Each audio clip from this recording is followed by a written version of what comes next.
If I can't keep my head held high enough, I'll just speak love and watch the smiles come, bring my spirits up. There's some shit I like to fix, but I still know that I'm blessed.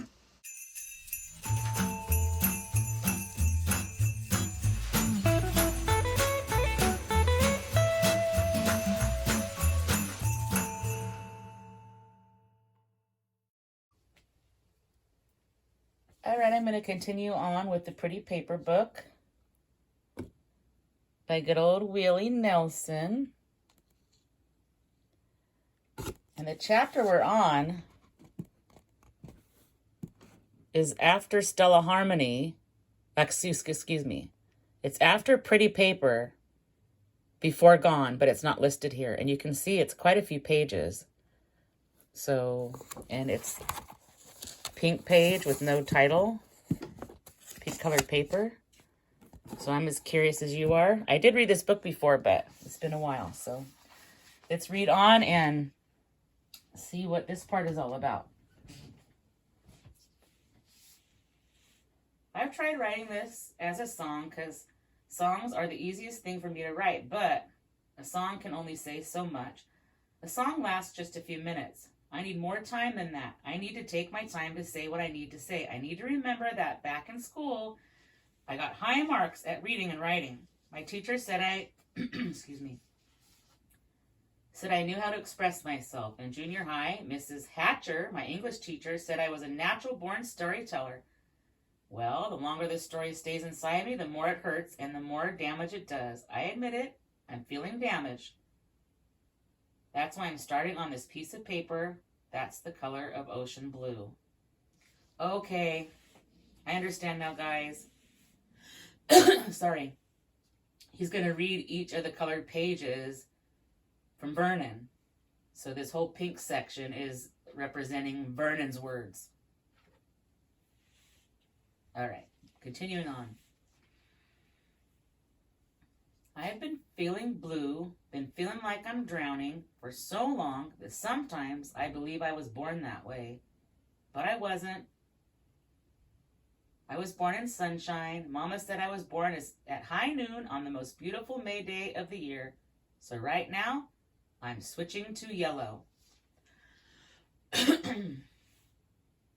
This yellow paper is the right paper to describe Grandma, the woman who raised me. Grandma was always smiling. Her real name is Joy. Joy Goodson. Grandma would say, sad can't stick around when happy shows up, and happy is here to stay. It's amazing that she talked that way because her husband, Harry Goodson, didn't stick around. He left when I was 5. Later I learned that he and a neighbor woman ran off to Oklahoma. You'd think such a thing would crush Grandma's spirit, but it didn't. It isn't my spirit that keeps me going, she said. It's God's spirit. God keeps us running in the right direction. My mom and dad ran off 4 years before Grandpa did. Those were the days of the Great Depression. Texas got hit hard. My folks saw Texas as a lost land and went to California. They decided I'd be better off with Joy, Mom's mom, and they were right. Grandma was my heart. She had a small place right on the outskirts of Round Rock, a Texas town 20 miles north of Austin. Grandma worked as a cook at the local Luby's cafeteria. Every year at the country bake-offs, her cornbread pumpkin pie and chili rice won first prize. Grandma was upbeat. She didn't know fear. The good book says a perfect love casts out all fear.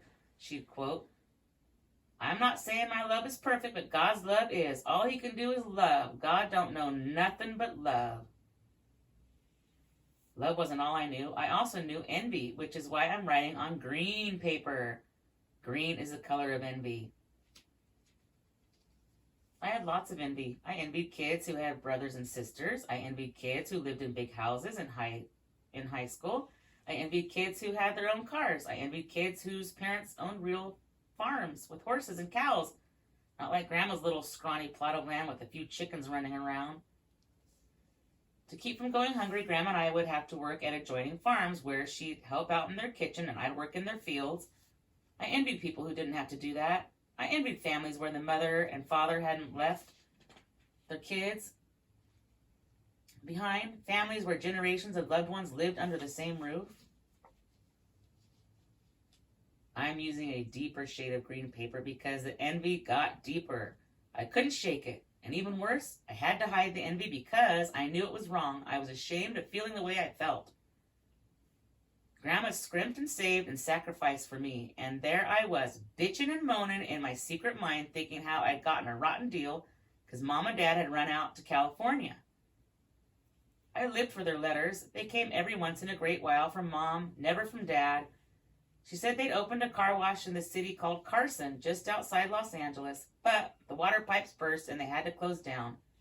That's why they couldn't send me any money. Next time, she wrote. But next time never came. Instead of money, she sent a photograph of her and Dad standing in front of some fancy movie palace in Hollywood where the stars had put their footprints in concrete. I couldn't have cared less. We'll be home for Christmas, she wrote, but Christmas time there was only another letter with another excuse and no presents, just a greeting card showing Santa Claus in a Corvette convertible driving down Sunset Strip wearing wraparound sunglasses and shouting, "Ho, ho, ho, from La La Land." Envy turned to anger, so I'm turning from green paper to red. I was angry with my parents for living their life without me, and I was angry with my grandmother for not taking her daughter to task. Why couldn't she just call her up and scream, "A good mother doesn't desert her son. You can't do that. Come home and care for him. And tell your husband to do the same."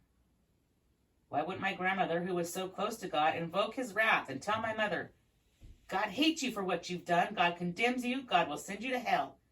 Instead, my grandmother, who couldn't say a bad word about anyone, made excuses for my parents.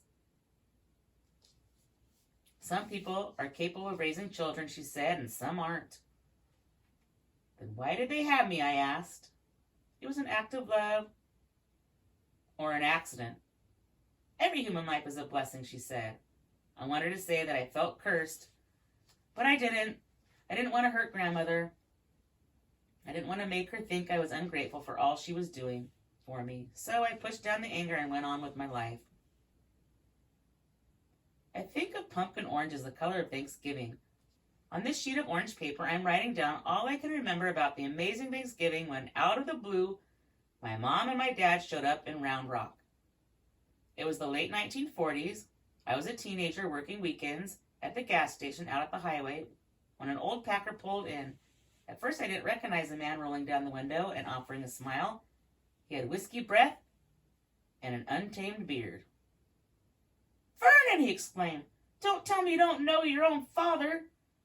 I hadn't seen him in 5 years. I looked over and saw my mother, who was wearing a bright orange dress. She jumped out of the car and ran over to hug me. She'd gotten heavy while Dad was rail thin.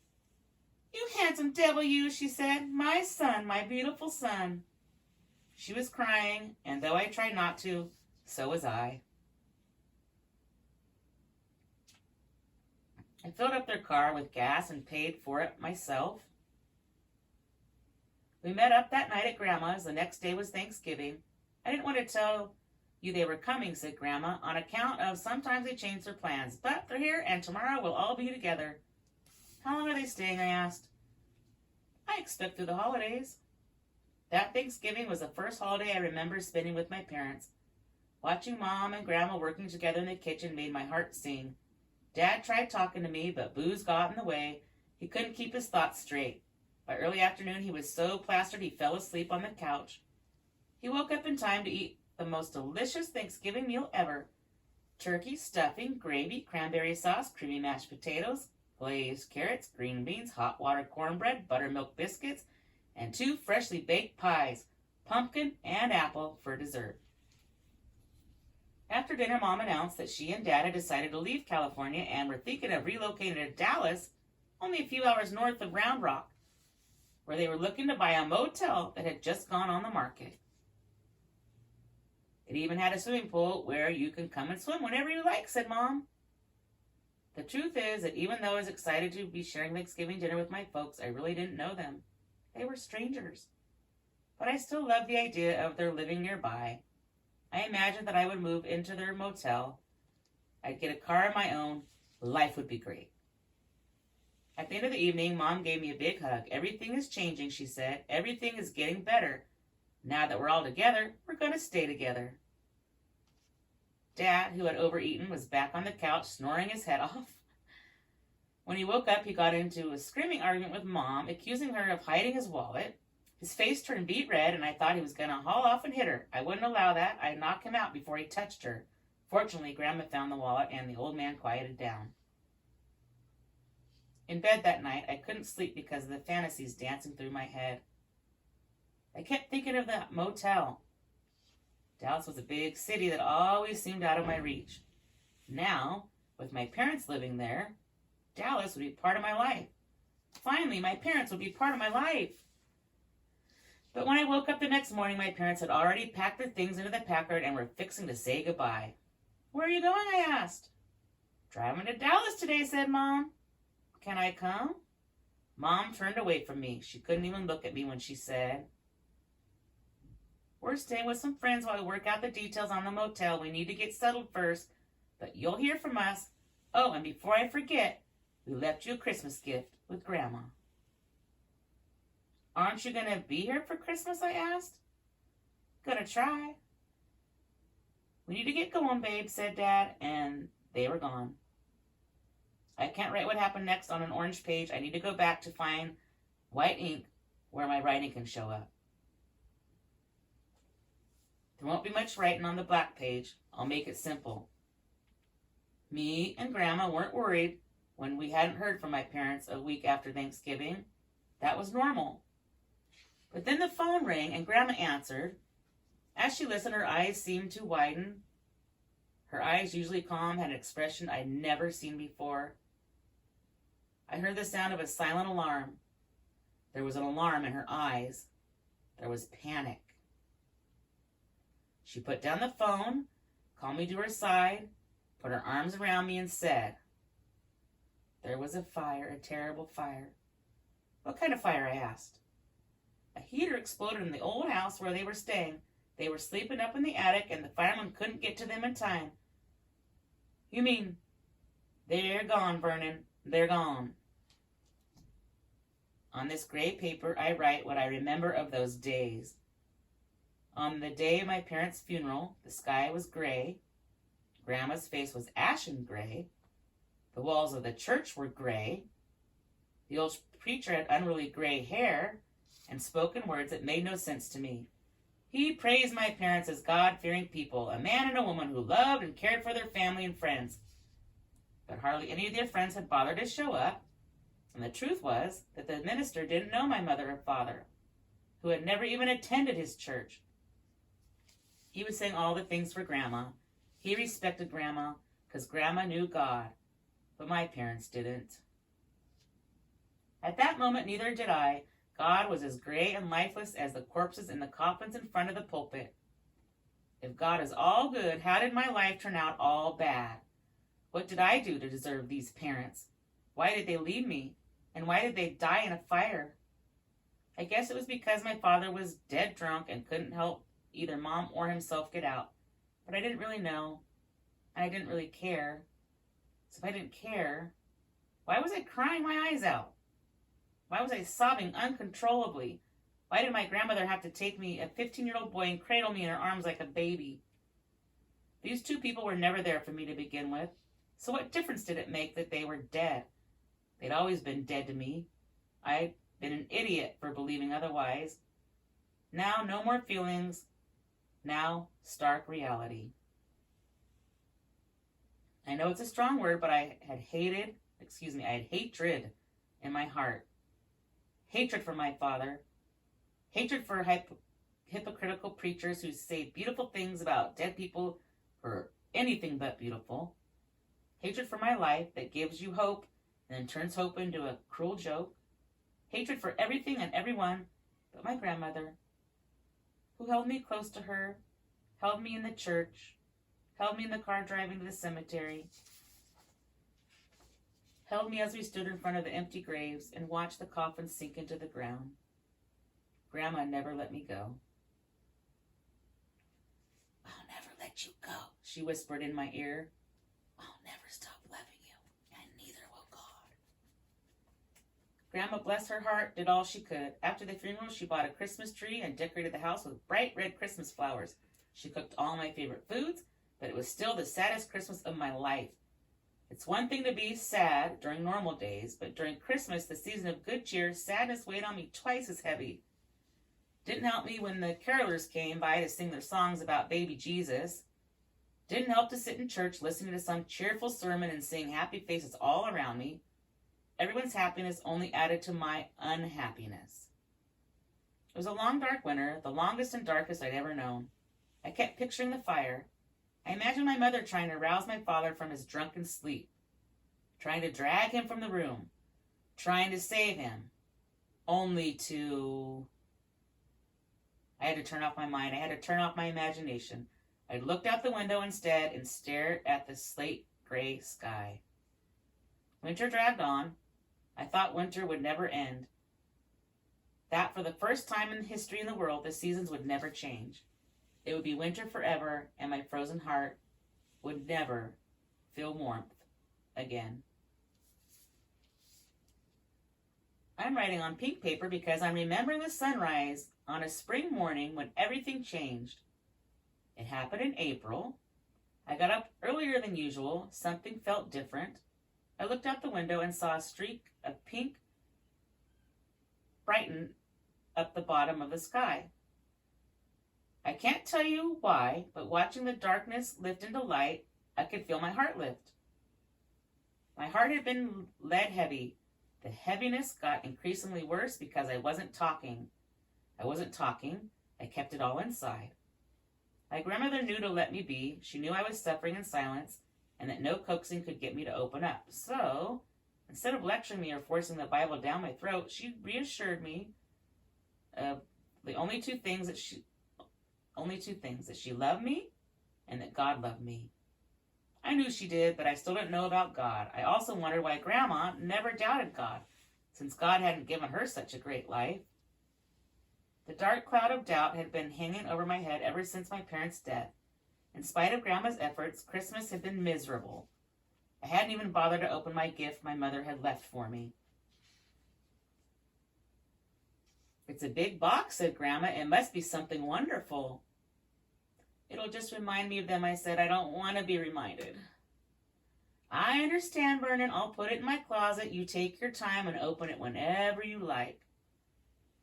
I said very little to Grandma, and as at school I said nothing. Everyone knew about the tragedy. I could sense everyone's pity, and it felt terrible.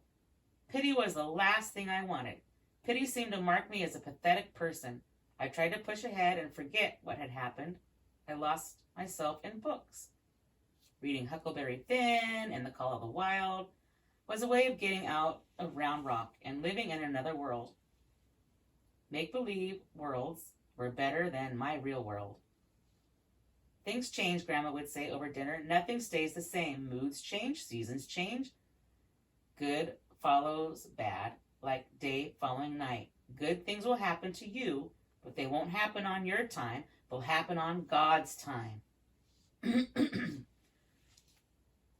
But what good could Grandma possibly be talking about? It was good to be reading history books, but my history teacher's main interest was coaching basketball. When it came to learning about the American Revolution, the Civil War, he thought I asked too many questions. Mrs. Hatcher, my English teacher, encouraged me to read and write more, but early in March she became sick and had to leave. She was diagnosed with cancer. The woman who took her place was old and cranky and had no love of literature like Mrs. Hatcher. I kept up with my job at the filling station, but that was monotonous. Pumping gas, checking oil, washing windshields. As long as you stay steady, Grandma would say, you'll be ready to receive God's gift. What gift, Grandma? I wanted to ask. Why would I believe in the fairy tale of gift-giving God when Mrs. Hatcher is dying of cancer? What's the point of fooling myself? But I didn't open my mouth. Why hurt Grandma? Keeping all this inside, though, I'm not sure I knew how much I was hurting myself throughout that brutally painful winter. So on that spring morning when I saw a streak of pink across the sky, I felt something I hadn't felt in months. Warmth. Or maybe it was hope. Or maybe it was just happiness that the long chill was ending. I can't explain it other than to say that the dark cloud hanging over my head seemed to be breaking up so that the light, the shimmering ribbon of pink light, could shine through. White paper seems to be the right color to describe that day in detail. White because that was a day when everything suddenly appeared fresh, bright, and new. The great event happened early in the morning on the steps of the school building. The girl was walking ahead of me, stumbled and fell back into my arms. I caught her. I held her. Surprised and embarrassed, she looked up at me.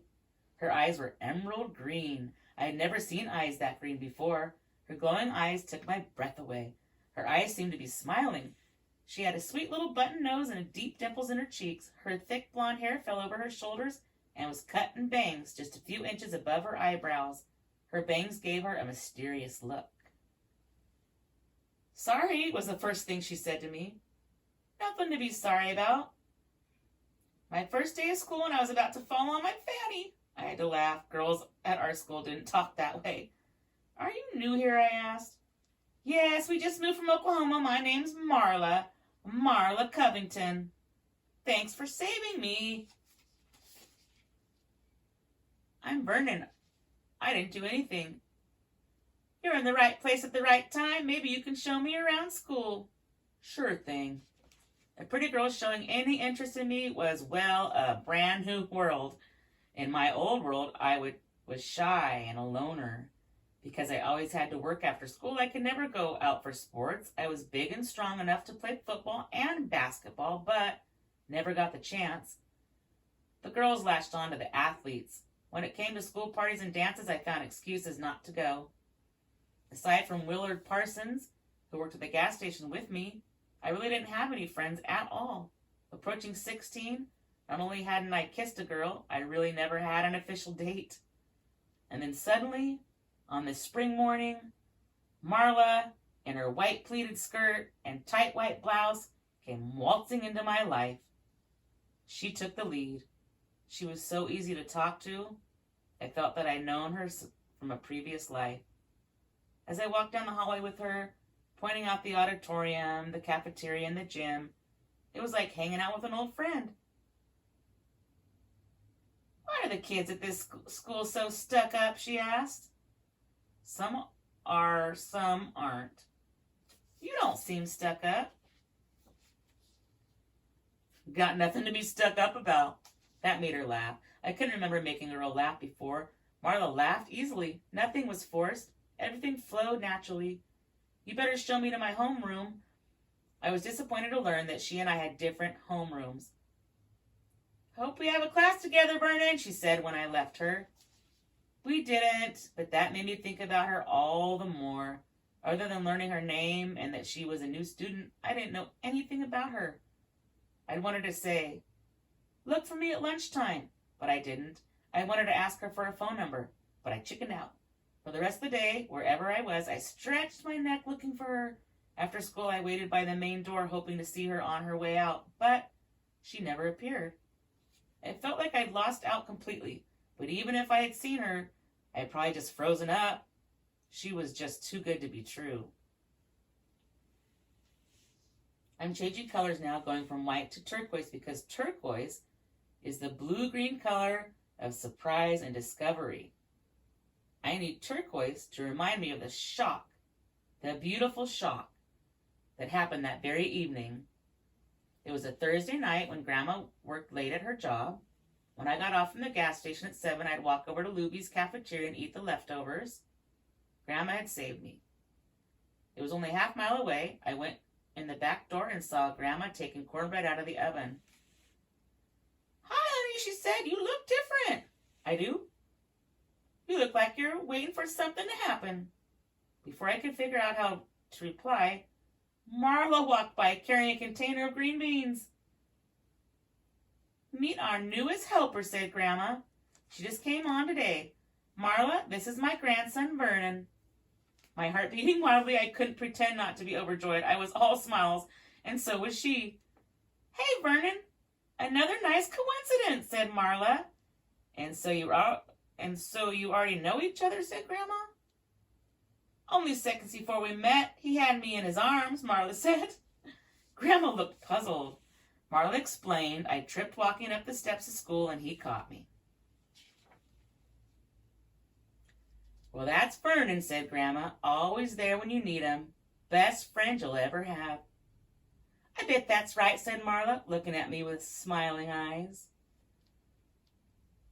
I'm fixing you a plate right now, Grandma told me. You hungry? Starved. I took my food and sat at an empty table at the back of the restaurant, knowing closing time was 8 p.m. My plan was to wait till then and see if I could walk Marla home. You waiting to see me home, she asked as she walked by me a few minutes after 8. If you want me to, I said. It's far, maybe 2 miles. You don't have a car, do you? Nope. I could call my dad. Or we could walk, weather's nice. Okay, let's brave it. I told Grandma what we were doing, and she began to say that she could drive us, but she caught on. She withheld that suggestion and said, beautiful night for walking. Good night, Mrs. Goodson, Marla said to Grandma. Thanks for helping me through my first day on the job. You're doing just fine, darling. You know something, said Marla, directing her words at both me and Grandma. I really am doing just fine. As we started walking, Marla drew close to me. Our arms were nearly touching. Only a fraction of an inch separated us. The half moon was a yellowish glow. The air was still. It's the warmest night of the year, I said. It was freezing cold when we left Oklahoma, said Marla. Is that where you were born? I was born in Colorado, but we've been moving ever since. Dad's a truck driver. They change his route all the time. Changing schools all the time must be hard, I said. What's hard is that the day after we moved here, Dad got laid off, so Mom and I have to work. We're broke. We're always broke. I hate being broke. We don't have much money either. Your grandma's a nice lady. Does she live with you and your folks? It's just me and her. My folks are gone. What do you mean gone? I hesitated, and then seeing how Marla liked straight talk, I said, dead. Oh, wow, I'm sorry. When did it happen? This past winter, a fire. They were in an old house, trapped in the attic, when a heater exploded. That's horrible. If you want to know the truth, I began to say before cutting myself off. I do want to know the truth. Oh, I think my father was too drunk to save himself or my mom. That stopped Marla in her tracks. Sounds like my dad. He drinks like a fish. He even drinks on his long hauls. I'm always scared he's going to run off the road and take some poor innocent soul with him.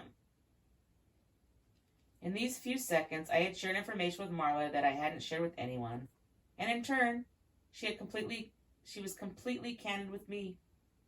I wanted to tell her how much her honesty meant to me, but I didn't. For a few seconds, we just stood there in silence. I waited until she started walking again. I stayed close to her side. We passed by the Dairy Queen, which was closing up for the night. Down the street, the 7-Eleven was open. Want a candy bar? Marla asked. Sure. I'm buying, she said. Snickers okay? I like Snickers. 1 Snickers for 2, she said to the man behind the counter. She tore off the wrapper and offered me a big bite. Thanks, I said. You have sisters or brothers, she asked as we walked on. No, how about you? Only child, spoiled child. You don't seem spoiled, I said. You don't know me. I want to. I want to. Those 3 words unexpectedly fell out of my mouth. They seemed so pushy. They didn't seem like anything I'd say to a girl. But I said them because I meant them. I might have also said, I know this is crazy. I know we just met, but I love you. I love everything about you. I love the way you look, the way you talk, the way you're so honest and relaxed and unworried. I love the way it feels to be walking next to you. I love being in your company. I love how you just fell into my life, fell in my arms. I love how we wound up alone in the dark road behind the farmer's market. And the way the light of the moon is making me feel like we're walking through a dream. A beautiful dream. Where for the first time ever, I feel close to a beautiful girl who doesn't intimidate me or make me feel uncomfortable, who gives me the courage to reach out and just touch her cheek. I did that. I actually reached over and touched her cheek. She smiled and reached over and touched mine. We stopped and she said, "It's been a great day so far. It's been a great night. And honestly, I think we both feel like kissing. So we might as well just go on and do it. Why not?" I didn't hesitate. When our lips met, I closed my eyes. She opened her mouth so her tongue would touch my tongue. I tasted chocolate. My heart was hammering. It was the sweetest moment of my life. All right, so we'll stop there. We made it just about halfway through the pink pages of Vernon's section. And I see there's another Vernon section that comes up here later. So that was pretty cool. See you next time. Bye. If I can't keep my head held high enough, I'll just be love and watch the smiles come. Thanks for watching. Bring my spirits up. Don't forget to stop and smell the flowers. There's some shit I like to fix, but I still know that I'm blessed.